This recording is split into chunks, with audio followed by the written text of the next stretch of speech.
नमस्कार, BTV news में स्वागत है आपका।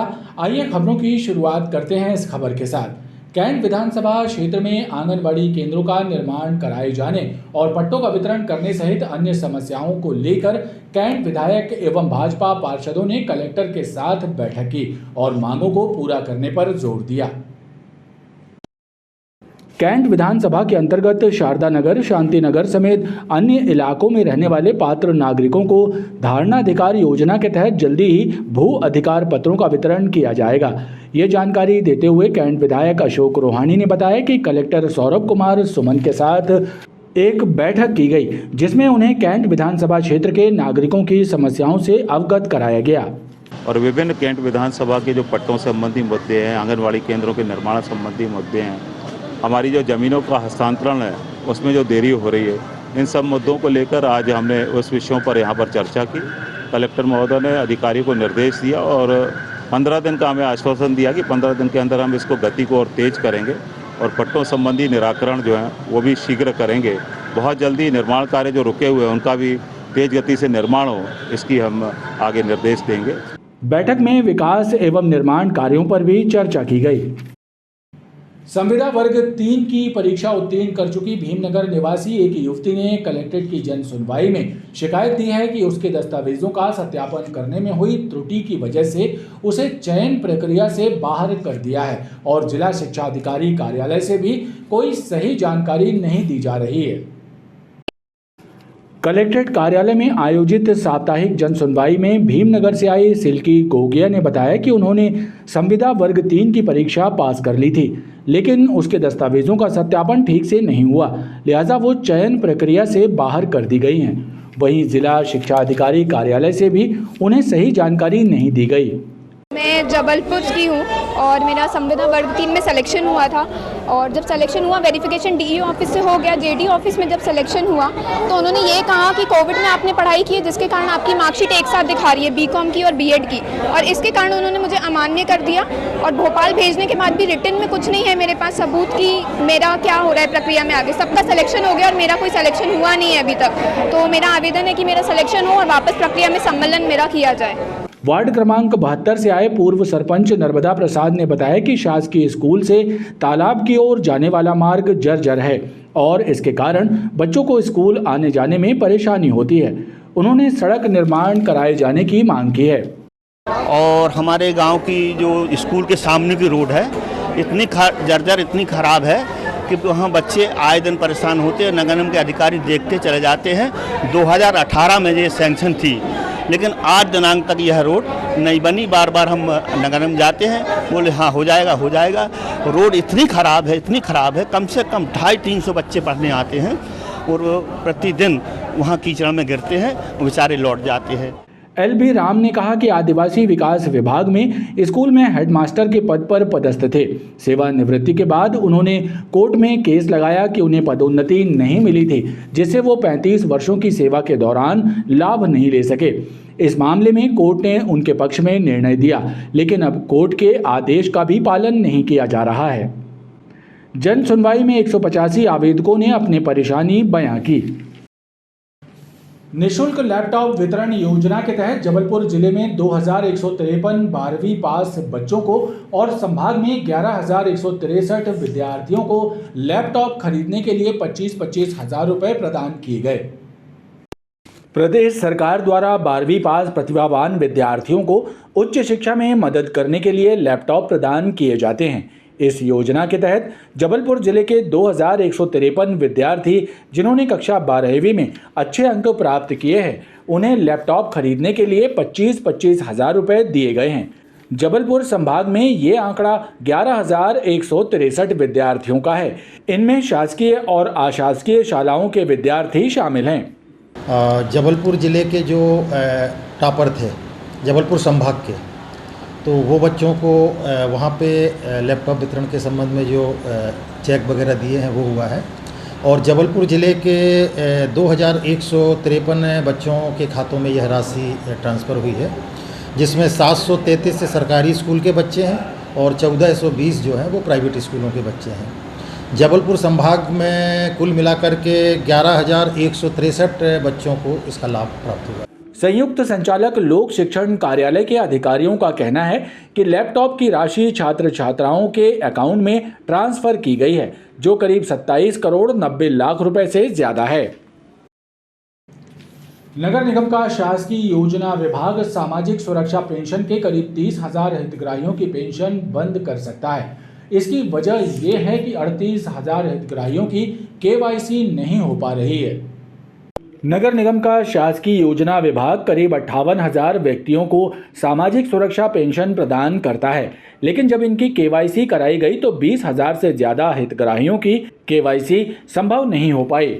यानी 38,000 से ज्यादा हितग्राही ऐसे हैं जिनकी केवाईसी नहीं हो पाई है, लिहाजा इनकी पेंशन बंद की जा सकती है। परेशानी एक्चुअली जितने भी पेंशनर्स होते हैं जब वो ई-केवाईसी के लिए आते हैं तो या तो अपना रजिस्टर्ड नंबर नहीं लेके आते हैं, और कभी कभी ऐसा भी होता है कि बिना नंबर के यदि हम ई-केवाईसी करने का प्रयास कर रहे हैं, बायोमेट्रिक के थ्रू कर रहे हैं, तो उनका थंब इम्प्रेशन नहीं आ पाता है, जिसके कारण यदि 10 लोग हमसे मिलने आते हैं तो पता चला ओनली 3 लोगों की या 4 लोगों की केवाईसी हम कर पा रहे हैं। समय सीमा तो नहीं, लेकिन हम चाह रहे हैं कि जल्दी से जल्दी हम इसको खत्म कर सकें ताकि पेंशनर्स को किसी भी तरीके की कोई समस्या। अधिकारियों का कहना है कि थंब इम्प्रेशन नहीं मिलने और रजिस्टर्ड मोबाइल नंबर नहीं मिलने के कारण केवाईसी संभव नहीं हो पा रही है। सगड़ा रोड स्थित सेंट ऑगस्टिन स्कूल में एक छात्रा के साथ छेड़छाड़ किए जाने का आरोप लगाते हुए अखिल भारतीय विद्यार्थी परिषद ने विरोध प्रदर्शन किया। इस दौरान पुलिस कर्मियों और कार्यकर्ताओं के बीच धक्का मुक्की हुई, जिसके बाद पुलिस को बल प्रयोग करना पड़ा।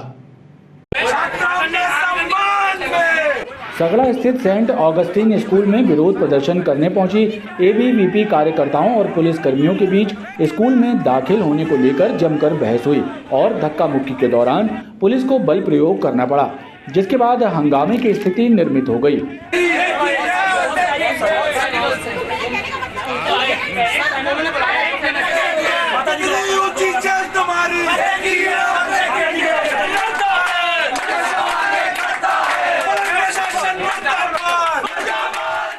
एबीवीपी कार्यकर्ताओं का आरोप है कि स्कूल के एक टीचर द्वारा एक छात्र के साथ छेड़खानी की गई, जिसको लेकर वो विरोध करने पहुंचे थे, लेकिन पुलिस ने उन पर बल प्रयोग किया। हमारे बच्चे के साथ स्कूल में गलत व्यवहार हो रहा था। उनके सर उनके कभी कंधे में हाथ रखते, कभी चेस्ट में हाथ रखते। बच्चों ने शिकायत की टीचर से, तो टीचर ने कहा कि जब ज़्यादा हो जाएगा, जब जोर से चिल्लाना और हमको बताना, तो पूरा स्कूल इकट्ठा हो जाए। तो ये स्कूल में पढ़ती है सेंट अगस्टिन में सगड़ा। कब से परेशानी आ रही है? ये कम से कम 15 दिन से ये ऐसे ही कर रहे हैं। कभी बच्ची ने आपको बताया? जी, हमको बताया उसने। इसकी शिकायत की आपने कभी? नहीं, हमने स्कूल में नहीं की, पर हमने उसको ये बोला कि आप अपने स्तर पे पहले निपटो, फिर हमको बता, हम आ रहे हैं। हमारे पास कुछ छात्राओं के द्वारा सूचना आई थी कि कुछ 9th, 10th और 11th क्लास की छात्राओं के साथ यहाँ के कुछ शिक्षक छेड़खानी कर रहे थे, उनको बैड टच कर रहे थे, उनको गलत प्रकार से छूना। इसकी वीडियो भी सीसीटीवी कैमरे के अंदर आई है। छात्राएं कई समय से, बहुत समय से उनकी शिकायत कर रही थी, लेकिन किसी प्रकार की कार्रवाई नहीं की जा रही थी। तो आज जब विद्यार्थी परिषद के कार्यकर्ता वहाँ पर अपनी मांग रखने गए कि उन शिक्षकों को सस्पेंड किया जाए, उनको सामने किया जाए, तो ये फादर जो है तथाकथित प्रिंसिपल बन के बैठे हैं, जो ईसाई मिशनरी के रूप में गलत धंधे चलाते हैं, उनके द्वारा पुलिस प्रशासन को बुलाकर हमारे कार्यकर्ताओं के ऊपर बर्बरतापूर्ण लाठीचार्ज किया गया, गाली गलौज की गई। एवं फादर मतलब एक शिक्षक कहलाता है, उनके शिक्षक वाले एक भी गुण नहीं है उनके अंदर। वो अभी अंदर बैठे हुए हंस रहे हैं और पूरे स्टाफ को लेकर यहाँ पे एक अलग माहौल बना रहे हैं, जबकि वो छात्रा है, उसके जो अभिभावक हैं वो परेशान हो रहे हैं। ऐसे छात्राओं के साथ इस प्रकार का अगर स्कूल कृत्य करेगा तो ऐसे स्कूल को हम चलने नहीं देंगे। वहीं पुलिस का कहना है कि बिना सूचना के कार्यकर्ताओं द्वारा प्रदर्शन किया गया था। संगठन के सदस्य स्कूल में बिना किसी सूचना के, बिना फादर की परमिशन के अचानक से स्कूल में घुसते हैं और कहते हैं कि यहाँ की बच्चियों के साथ स्कूल के किसी स्टाफ ने छेड़छाड़ करी है, जिसके संबंध में उन्होंने स्कूल में डायरेक्ट स्टाफ रूम में घुसकर चेयर्स वगैरह में लात मारकर उन्हें गिराया और स्टाफ के ऊपर भी हाथापाई की। फिर प्रिंसिपल के द्वारा पुलिस थाना तिलवारा में इंफॉर्मेशन दी गई, जिसके बाद थाना तिलवारा से स्टाफ वहां पहुंचा और चूँकि वो महिला स्टाफ के साथ भी अभद्रता कर रहे थे, इसलिए पुलिस को बल का थोड़ा सा प्रयोग करना पड़ा उनको हटाने के लिए। और उसके बाद में यहाँ पर विरोध प्रदर्शन किया जा रहा था, जिसके संबंध में अब ज्ञापन दे दिया गया है उनके द्वारा। और जिन बच्चों ने आरोप लगाए थे टीचर के ऊपर, उस टीचर को प्रिंसिपल के द्वारा सस्पेंड कर दिया गया तत्काल प्रभाव से। इस मामले को लेकर काफी देर तक हंगामे की स्थिति बनी रही। पूर्व सैनिक संघ द्वारा एक संगोष्ठी का आयोजन किया गया, जिसमें आरएसएस के प्रांत सेवा प्रमुख योगेंद्र सिंह के द्वारा किए गए कार्यों पर चर्चा की गई। होटल कलचुरी में आयोजित हुई संगोष्ठी में शामिल हुए अतिथियों ने योगेंद्र सिंह द्वारा जनहित एवं संगठन के लिए किए गए कार्यों को याद किया और उनके विचारों एवं सिद्धांतों को जन जन तक पहुंचाने का भी संकल्प लिया। हमारे पूर्व सैनिक संघ के वो पालक भी थे, तो इस साल पूर्व सैनिक संघ इस पुण्यतिथि को मना रहा है और उनके विचारों को जनता के बीच और संगठन के बीच और लोगों के बीच आज लाने के लिए ये कार्यक्रम किया जा रहा है। 22 अक्टूबर 2022 को साकेत एक्सप्रेस से सफर कर रही एक नाबालिग लड़की को बहला फुसलाकर भगाकर ले जाने वाले युवक और लड़की को सूरतलाई से दस्तयाब किया गया है। जीआरपी के अनुसार लड़का सतना जिले के कोहारी गांव का रहने वाला है और उसके विरुद्ध विभिन्न धाराओं के तहत मामला दर्ज किया गया। जीआरपी थाना प्रभारी शशि धुर्वे ने बताया कि साकेत एक्सप्रेस में सफर कर रही एक महिला की नाबालिग लड़की को रविंद्र उर्फ रघु नाम का लड़का मदन महल स्टेशन से बहला फुसलाकर अपने साथ ले गया था।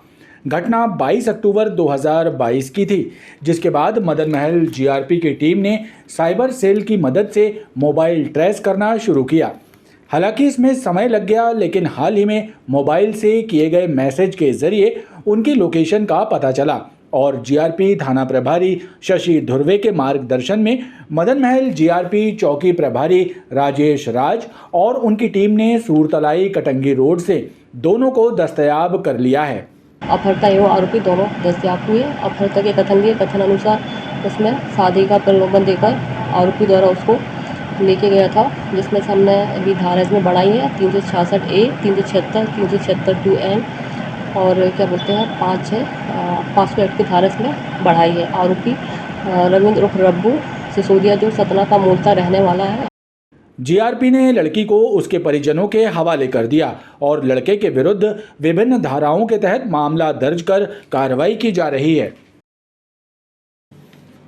3 करोड़ की स्टाम्प ड्यूटी जमा नहीं करने पर जिला पंजीयक कार्यालय द्वारा गाला डेवलपर्स के पार्टनर हरीश गाला के विरुद्ध कार्रवाई करते हुए बरेला स्थित उनकी 4.890 हेक्टेयर संपत्ति कुर्क की गई है। वरिष्ठ जिला पंजीयक के अनुसार यदि शुल्क जमा नहीं किया गया तो संपत्ति की नीलामी कर दी जाएगी।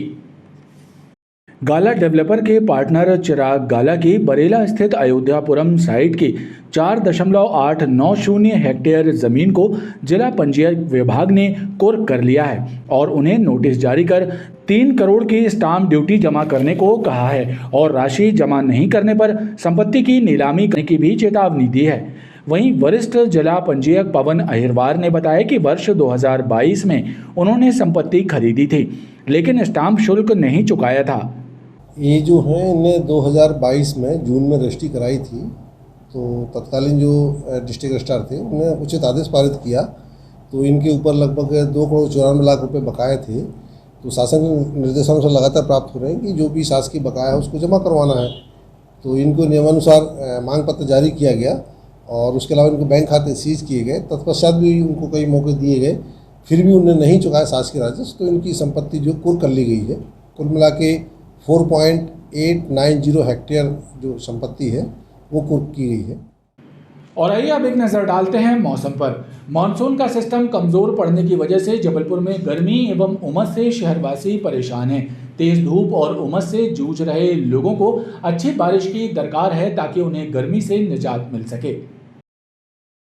बादलों की आंख मिचौले के बीच सूरज की तपिश और उमस ने शहरवासियों के हाल बेहाल कर दिए हैं। तापमान भी सामान्य से 5 डिग्री ज़्यादा 35.1 डिग्री सेल्सियस दर्ज हुआ है। वहीं न्यूनतम तापमान में भी 1 डिग्री की वृद्धि हुई है, जिसके बाद 25.4 डिग्री सेल्सियस न्यूनतम तापमान रिकॉर्ड किया गया है। शहरवासियों को अब अच्छी बारिश का इंतज़ार है।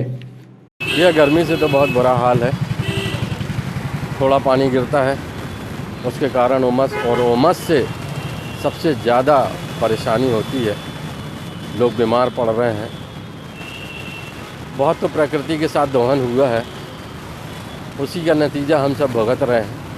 क्योंकि जैसे पानी गिरता है आधा घंटे का तो उसमें गर्म बहुत तेज़ी से हो जाता है, मतलब निकलना मुश्किल हो जाता है। बहुत गर्मी से बुरे हाल है। हम लोग तो कोट पहनते हैं, वकील हैं, तो और भयंकर परेशानी होती है।